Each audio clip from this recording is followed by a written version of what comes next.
दोस्तों नमस्कार, स्वागत है आपका यूट्यूब चैनल एबी टेक में। आज है 30 अप्रैल 2023 और जान लेते हैं आज की महत्वपूर्ण खबरें जो आज के प्रमुख समाचार पत्रों पर छाई हुई हैं और आप लोगों के लिए बहुत ही इंपॉर्टेंट हैं।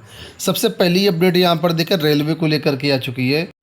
दिया गया 4 साल से परिणाम के लिए भटक रहे अभ्यर्थी। रेलवे रिक्रूटमेंट बोर्ड की एनटीपीसी भर्ती के लिए अभ्यर्थी 4 साल से भटक रहे हैं। अभ्यर्थियों आशीष, अनुज, सत्यम, शिवम आदि ने शुक्रवार को आरआरबी इलाहाबाद से संपर्क किया तो उन्हें रिजल्ट से संबंधित कोई भी जानकारी देने से मना कर दिया गया। इन अभ्यर्थियों का कहना है कि भर्ती के लिए विज्ञापन मार्च 2019 में जारी किया गया था, जिसमें लेवल 5 के तहत senior commercial clerk, train manager, senior typist आदि पदों पर भर्ती होनी थी। आरआरबी इलाहाबाद ने केवल 6 स्टेशन मास्टर की भर्ती पूरी की है और शेष पदों पर परिणाम जारी नहीं किया है, जिससे नियुक्तियां फंसी हुई हैं। देश भर के अन्य बोर्डों चेन्नई, चंडीगढ़, मुंबई, गोरखपुर आदि की भर्ती प्रक्रिया अंतिम चरण में है, लेकिन आरआरबी इलाहाबाद लेवल 5 के तहत senior commercial clerk, train manager, senior typist की भर्ती पूरी नहीं कर पा रहा है, जिसके कारण लेवल 3 व लेवल 2 की भर्तियां भी फंसी हुई हैं। लेवल 5 के लिए डॉक्यूमेंट वेरिफिकेशन तथा मेडिकल की प्रक्रिया दिसंबर 2022 में शुरू की गई थी, लेकिन 4 महीने बाद भी कुछ अभ्यर्थियों के रिजल्ट ही जारी किए गए हैं। तो अभ्यर्थी यहाँ पर परेशान है कि आखिर इतना समय हो गया, क्यों नहीं काम हो पा रहा है। तो यहाँ पर देखिए हिमांशु शेखर उपाध्याय जो कि CPRO है, उनका क्या कहना है। इनका कहना है कि हर परीक्षा नियमों और गाइडलाइन के अनुसार कराई जाती है, उन नियमों को ध्यान में रखा जाता है। कुल मिला करके यही अपडेट है कि यहाँ पर कुछ विशेष नहीं हुआ, सिर्फ इंतज़ार। यहाँ पर देखो अपडेट है कि PCS 2022 की उत्तर कुंजी जल्द। लोक सेवा आयोग PCS 2022 की अंतिम उत्तर कुंजी 15 दिनों के अंदर जारी करने की तैयारी कर रहा है। चयनित अभ्यर्थियों की नियुक्ति की संस्तुति शासन को भेजी जा रही है, जिसके बाद उत्तर कुंजी जारी की जाएगी। आयोग ने PCS 2022 के 383 पदों का अंतिम परिणाम 7 अप्रैल को घोषित किया था। आयोग के सूत्रों के मुताबिक चयनित 364 अभ्यर्थियों की नियुक्ति की संस्तुति शासन को भेजने की प्रक्रिया शुरू हो गई है। इसको पूरा होने में 10 दिन का समय लग सकता है। अंतिम उत्तर कुंजी तैयार है। सभी चयनितों की संस्तुति शासन को भेजने के तत्काल बाद उत्तर कुंजी जारी कर दी जाएगी। इसमें अधिकतम 15 दिन का समय लग सकता है। तो कुल मिलाकर के अंतिम उत्तर कुंजी जो है करीब 10 से 15 दिन के अंदर आ जाएगी। यहाँ पर देखो अपडेट है कि PCSJ की मुख्य परीक्षा में 2 दर्जन अभ्यर्थियों का अभ्यर्थन निरस्त है। विज्ञापन की शर्तें पूरा न किए जाने पर कार्रवाई, 6 मई तक अपील का मौका। उत्तर प्रदेश न्यायिक सिविल सेवा जज जूनियर डिवीज़न मुख्य परीक्षा 2022 के आवेदन पत्रों की जांच के बाद विज्ञापन की शर्तें पूरा न करने पर लोक सेवा आयोग ने 24 अभ्यर्थियों के अभ्यर्थन निरस्त कर दिए हैं। हालांकि अभ्यर्थियों को अभ्यर्थन निरस्तीकरण के बाद अपील का एक मौका दिया गया है।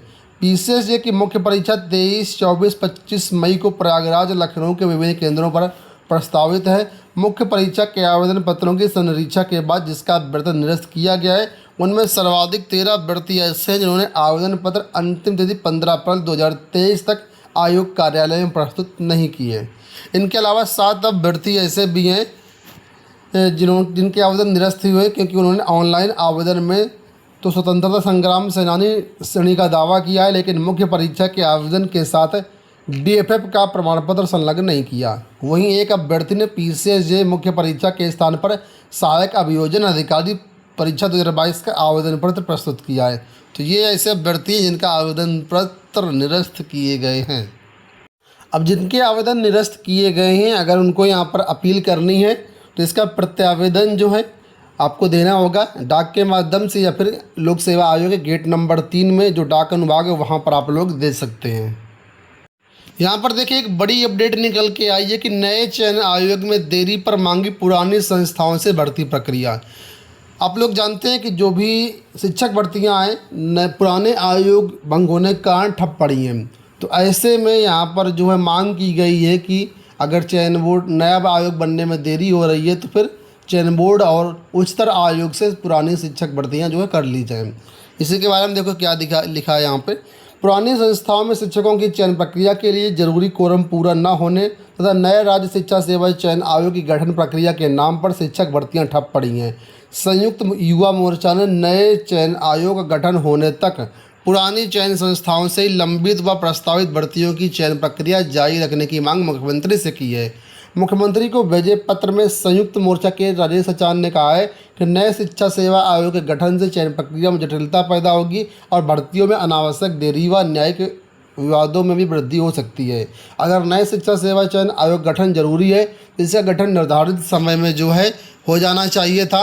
इसके कारण भर्तियां ठप होने से प्रतियोगी छात्र छात्राएं मानसिक पीड़ा के शिकार हैं।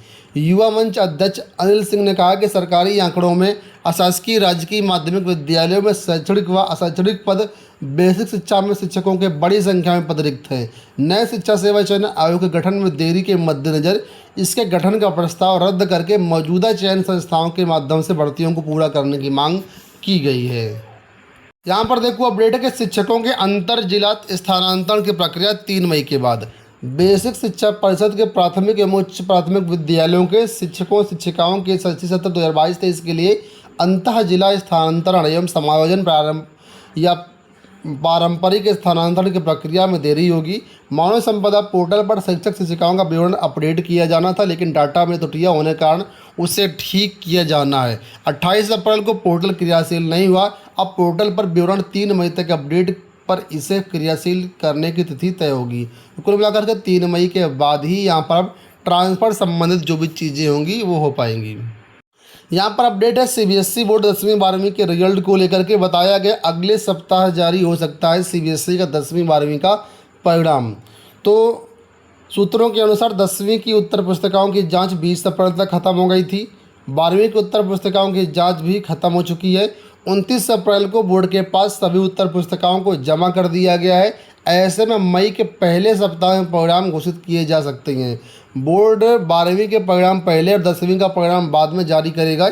एक ही दिन दोनों कक्षाओं के परिणाम भी जारी किए जा सकते हैं। तो कुल मिलाकर के मई के फर्स्ट वीक में आपका जो परिणाम है जारी होने की संभावनाएं हैं।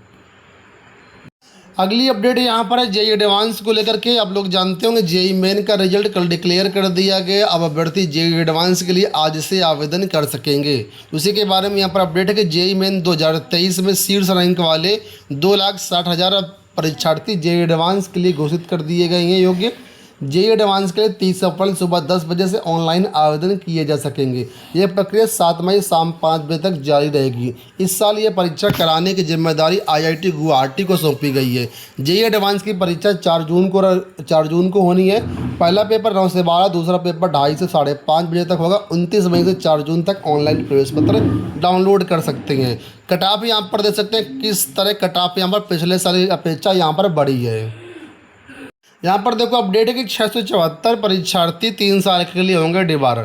प्रोफेसर राजेंद्र सिंह राज्य विश्वविद्यालय के स्नातक अंतिम वर्ष की परीक्षा में यमुना पार के 3 केंद्रों में सामूहिक नकल में पकड़े गए 674 परीक्षार्थी 3 साल के लिए डिबार किए जाएंगे। इस मामले को अनफेयर मीन्स कमेटी में रखा जाएगा, जिसमें अंतिम निर्णय वहाँ से लिया जाएगा।